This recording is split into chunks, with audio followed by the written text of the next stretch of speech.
आखिर अर्जुन की मृत्यु पर क्यों हंसी गंगा माँ? आखिर इस खास वृतांत का क्या है रहस्य? चलिए जानते हैं इस वीडियो में। लेकिन इससे पहले हमारे चैनल को सब्सक्राइब अवश्य करें और बेल आइकन जरूर दबाएं। दोस्तों, महाभारत एक हिंदुओं का प्रमुख ग्रंथ है जो स्मृति के इतिहास वर्ग में आता है। कभी कभी इसे भारत कहा जाता है। महाभारत कहानी के बारे में आपने जरूर सुना होगा, साथ ही देखा भी होगा। महाभारत युद्ध में बताया गया कि अर्जुन से बड़ा धनुर्धर कोई नहीं था। ऐसा भी कहा जाता है, अगर अर्जुन के पास धनुष चलाने का ज्ञान नहीं होता तो शायद ही पांडव महाभारत युद्ध जीत पाते। ये बात तो सभी जानते हैं। जब पांडव स्वर्ग की यात्रा कर रहे थे तो तभी पांडवों की मृत्यु हुई थी।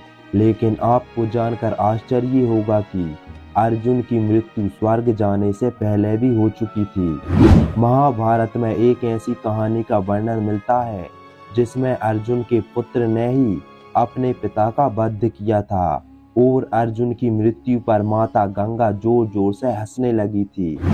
अब आप सोच रहे होंगे कि महाभारत युद्ध के समय अर्जुन के दोनों पुत्रों का वध हो गया था। ये आखिर कौन सा पुत्र है और माता गंगा अर्जुन की मृत्यु पर क्यों मुस्कुराने लगी थी? ऐसा माना जाता है, जब महाभारत का युद्ध खत्म हुआ तब युधिष्ठिर को हस्तिनापुर का राजा बना दिया गया।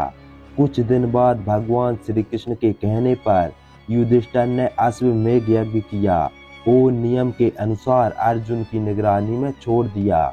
जहां जहां अश्व जाता अर्जुन अपनी सेना के साथ उसके पीछे पीछे जाते। यज्ञ का घोड़ा कई राज्यों से गुजरा जिसमें से कई राजाओं ने अर्जुन से युद्ध करने से मना कर दिया और जिसने भी अर्जुन से युद्ध किया वह अर्जुन के हाथों पराजित हो गया। इसी क्रम में यज्ञ का घोड़ा मणिपुर पहुंचता है जहां पर अर्जुन का पुत्र भृगुवाहन राज्य करता था। जब अर्जुन के पुत्र भृगुवाहन को पता लगा कि उसके पिता उसके राज्य में आए हैं तब वह अपने पिता का स्वागत करने हेतु राज्य की सीमा पर पहुंचता है। लेकिन राज्य की सीमा पर अर्जुन अपने पुत्र से कहता है, अभी मैं हस्तिनापुर का प्रतिनिधित्व कर रहा हूँ, इसलिए तुम्हें अपने नियम अनुसार युद्ध करना होगा। इसके बाद अर्जुन और भृगुवाहन के बीच शक्तिशाली युद्ध चलता है। कुछ समय बाद भृगुवाहन शक्तिशाली दिव्य अस्त्र से अपने पिता अर्जुन का सिर धड़ से अलग कर देता है।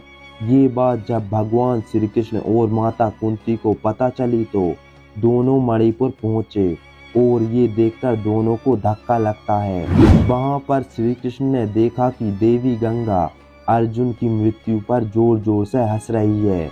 उसके बाद देवी गंगा माता कुंती से कहती है, आप रो क्यों रही हो?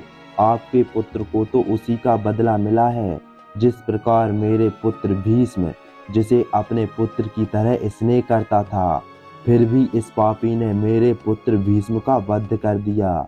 जब भीष्म की मृत्यु हुई थी तब मैं ऐसी ही रोई थी और आज मैंने अपने पुत्र भीष्म का बदला ले लिया है, क्योंकि जिस बाण से भृगुवाहन ने अर्जुन का वध किया है वो मेरे द्वारा ही प्रदान किया गया है। उसके बाद भगवान श्री कृष्ण कहते हैं, अर्जुन ने तो सिर्फ भृगुवाहन का प्रहार रोका था, स्वयं प्रहार नहीं किया था। अर्जुन ने तो उस दिव्य बाण से आपका मान बढ़ाया था। भगवान श्री कृष्ण की बातें सुनकर देवी गंगा अर्जुन के पुनः जीवन दान का मार्ग बताती है और उसके बाद अल्पी के द्वारा नागमणि का इस्तेमाल कर अर्जुन को वापस से जीवन दान मिल जाता है।